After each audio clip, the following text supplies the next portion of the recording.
Yes, guys, welcome back to another video, and today we're going to be discussing all things Declan Rice. I'm joined by my mate Dan from Football's 12th Man podcast. Big Arsenal fan. Dan, how are we doing, man? You good? Yeah, I'm hot, mate. I can't lie. This goes a little bit ginger in the weather, mate, and I get that light fair skin, man. So I've got to try and keep out of it sometimes. But no, it's all good, man. I'm enjoying it. It's just sometimes, oh wow, it gets a bit too much. The UK ain't made for hot weather, is it? No, you know what I'm saying? We ain't built for it, man. I've just been for a run, so if I'm a bit sweaty, that's the reason why. And maybe you're not the best man. idea. Running at this time, man. You're a madman. I know, it's crazy, man. It's crazy. But listen, I want to talk about Declan Rice. Yeah. Obviously, done a madness at West Ham. Massive congratulations to him and West Ham for winning the Conference League. Like, he'll be remembered for a very long time now at West Ham for lifting that trophy. It's probably time for him to move on, and I think most West Ham fans will probably accept that now is probably the best time for him to move on after that European win. And there seems to be a bit of a tug of war between Arsenal and Manchester City, but the vibe I'm getting, Dan, is that Arsenal have both hands on the rope. And City only have one hand. That's the sort of vibe I'm getting. I don't really get City's position at the moment. But before we get into City's position, where do you see in Arsenal right now? Confidence levels? Where are we at? What's the state of play with the Declan Rice to Arsenal deal? I mean, you can't put confidence levels and Arsenal in the same bracket, bruv. In the same sentence for me. I've been the Arsenal fan too long, man. If we lose out on this one, the heads should roll. Honestly, mate, Seriously? We can't keep doing this. We can't keep going for a plan A and missing out. We look like we're missing out on Caicedo now to Chelsea, which means we have to get Rice. You can't be linked with Rice and Caicedo and then end up with nobody, right? Neither of them, especially when you've just proven that you can put yourself into at least half a respectful title challenge. So we have to get Declan Rice. There's just no way forward. The only way we can miss out on this is if we start pissing around like we have done before, trying to scrimp and save 5 million here and 5 million there. If you want the player that badly, go and bloody pay it, right? I don't care how much he is, because everyone can have that debate about what a ludicrous amount of money it is if you want. But we know now that West Ham are not going to sell him for 50 million, 80 million or 90 million. It's going to cost 100 plus. They've just seen Bellingham go for a similar amount. They're looking at that now and thinking, yeah, we reckon we can get roughly around the same for that, maybe a little bit less. So Arsenal, if they're serious, need to go and pay it. Now, we've heard before that we put in bids, they're being rejected. And the reasons we're being told they're being rejected is because we're miles apart, somebody said, but we're quite a way apart from how much West Ham want up front. We're trying to pay this over a ridiculous amount of time, apparently. So West Ham want a large amount of it because of their financial fair play struggles. They're a club that are being looked at through financial fair play, we're being told. So, of course, they want to try and make as much money as they can on Declan Rice. With Arsenal, where we stand, we're pissing around with it. Now, what frustrates me with this is that we've seen this so many times before. We had a lot of links with Vlahovic. We missed out on him. We had a lot of links with, you remember, with Mudryk. We missed out on him. We missed out on Caicedo for similar reasons in terms of not paying money and then wanting to keep him. If we miss out on Declan Rice, I start to question where we're going with our board and what our pulling power actually is. Because we're not talking about trying to get Messi or Mbappe here. We talk about trying to get a West Ham bloke who's just finally won a Conference Cup. Yeah.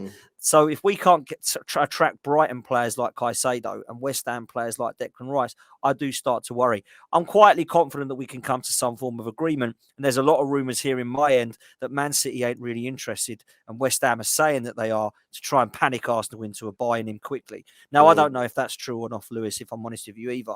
But I would find it very strange if Man City weren't interested, because Declan Rice is a fantastic talent. Yeah, well, I'll come on to City in just a sec, but just before we do, and I'll just pick on something that you said there, and this goes back to what you said, just pay the money, you know what I mean, and then deal with the fee afterwards. And, you know, I remember when we did that with Jack Grealish, and at the time, a lot of people were like, oh, you know, what, massively overpaid. And yeah, you overpaid. But look at us now. We won the league 2 years on the trot, and this year, Jack Grealish has been pivotal to our treble success. He's played a hell of a lot of minutes and has basically held down that left-hand side basically all season. And this goes back to January, bro.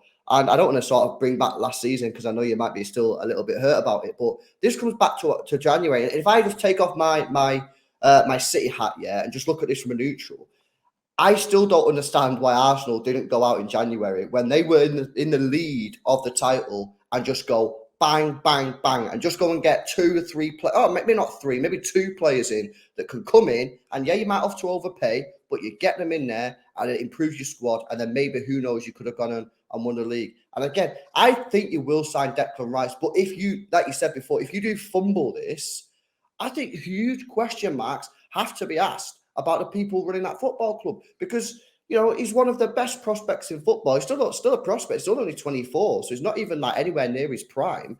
And I just think that Arsenal crying out for Declan Rice, I'd be very, very surprised if they do fumble this. But if they do, then I agree, man. People need to ask serious questions, because, like I said, go back to January. I still don't believe that Arsenal didn't go out in January and signed that couple of top class players. Because if you did, I think you would have won the league.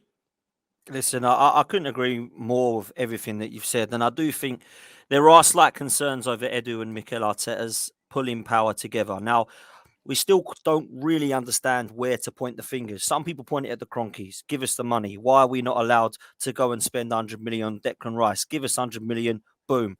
Let's not put it over 5 or 6 years. If we need, our ownership should be saying, that's the guy you want in it. They are. Go and get him.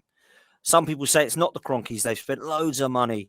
It's Edu. Some people say it's Arteta. I don't care who it is, but as a collect, it don't look too good. And at the moment, it's really embarrassing, because some people are saying to me, it's not embarrassing. You paid 80 million for Rice. He's not even worth that. That's not the point. The point is West Ham want a X amount of money, and Arsenal were trying to yet again creep them down. Or we'll only be prepared to pay 75. I overspend every single season, Lewis, for this football club. It's about time our club start overspending, because I pay good money to go and watch this club, to win stuff. I don't pay. Oh, I'll tell you what, if you just get in the top 4, I'll give you 50 quid for me season ticket.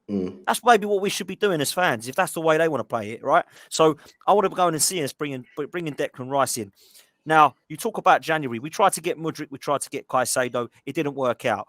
Whose fault is that? Were the circumstances there? Was it never on? Who knows? But it didn't happen. It don't look good for Arsenal. Going for plan A targets, missing out on them and having to get plan B all the time. Now, it works out that Trossard actually was a good signing. Yeah. And it looks like Mudryk might not have been. Who knows? He's still young. But actually, when you look at what we could have done and what a position we were in, we should have done way more in that market than Jorginho and Trossard for me. So I want to see this summer going out and spending money. Now, you made a great point with myself the other week when we were chatting. Let's say we get 300 million. We're not going to get that much. But let's just say, for argument's sake, we got 300 million. I'd rather go and spend it on 3 absolute megastars than go and get 8 or 9 players for 10, 15 million. That's my opinion now. Because we're in a situation right now where our first team is actually pretty decent.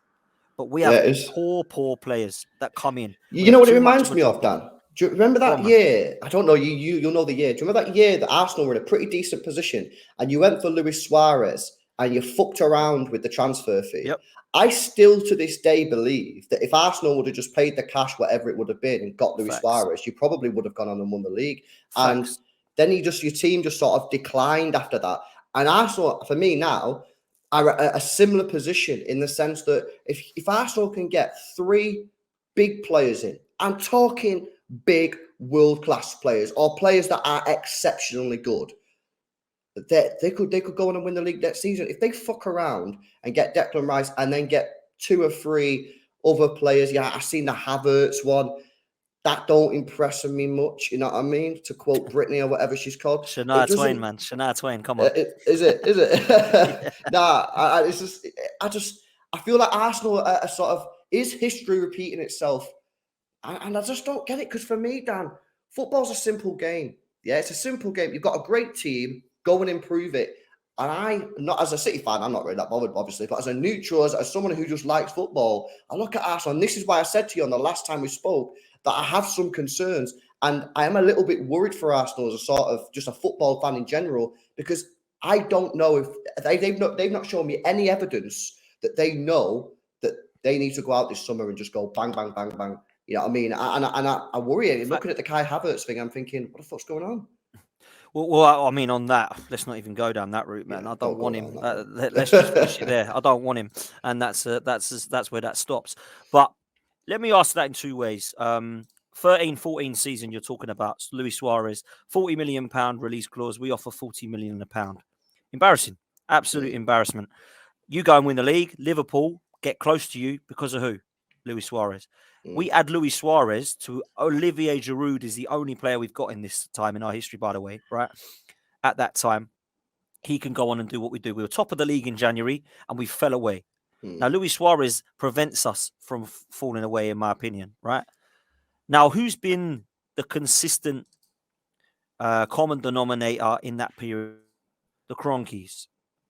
So we're talking about a previous regime here of Arsene Wenger that got a hell of a lot of abuse. Some of it, fair play, I think was probably a little bit out of order. Probably that's an understatement. A lot of it was fair. He was doing a lot wrong. But if we start to see the same things happening now with the likes of Rice and Vlahovic and Mudryk, or was it the Kroenkes just not putting the money in? We're going to find that out this summer. We're going to find that out because you can't say from 30 because everyone's left since then other than one person, Stan and Joshua Kroenke. They're the only ones that are here. So I'm not saying Kroenkes don't spend money. They've spent a hell of a lot of money, right? Look at what they've spent it on, by the way, right? But over that period of time, they've spent quite a lot. They ain't spent a lot in this period of time. So a transfer window, the most we spent is 150 million, which in this day and age isn't a lot. Yeah, I want to be seeing a lot more than that this summer, man. Because if I said to you as a Man City fan right now, Lewis, Arsenal was signing Rice, Caicedo and Osimhen, you're going to go, yeah, okay, they're serious next season. Yeah. They're serious. Correct. That's what we need to do, man. Correct. But if you go and sign Rice, Havertz, and two other fucking has-beens or gambles, I'm thinking, nah, they ain't serious. And football, and this is why I say that with football, it's a lot of it's up here, which is why I think they made a huge mistake when Arteta played that team that he did at the Etihad for the FA Cup game. Because once we beat you that day, we then realised that, actually, we can beat these. We can hunt them down. I think we made a mistake that day. I think in January, huge mistake, because by the end of the transfer window, again, as I was going, nah, we can hunt these down. And this is the thing, Arsenal need to act like a big club, man. They do, man. They are a massive club, a huge brand across the world. But they need to go out there now and just fucking go all in. You know what I mean? They've got all the chips and just go, you know what? We've got a strong hand here with the cards and just go, we want to go all in on this one.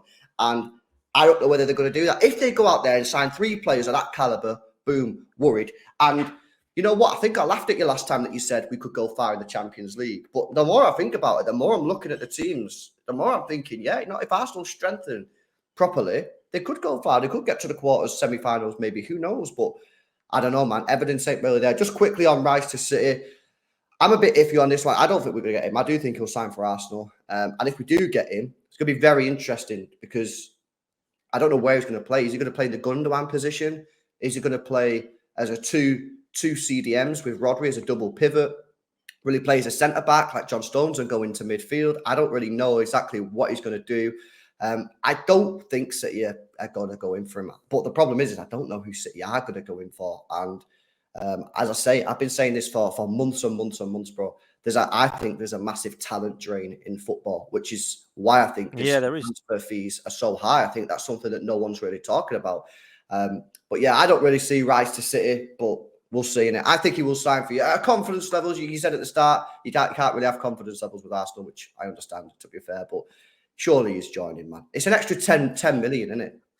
Extra 10, I think 15 we'll see. million. We'll see something happen this weekend, and I'm really praying that we can get across the line. Because I think it's a good statement of intent. Declan Rice is a big signing for Arsenal. It's not like we're signing Calvin Phillips or getting in the young lad from Southampton that we're now linked with, Lavia. Those sort of signings don't make people go wow, but I think Declan Rice will.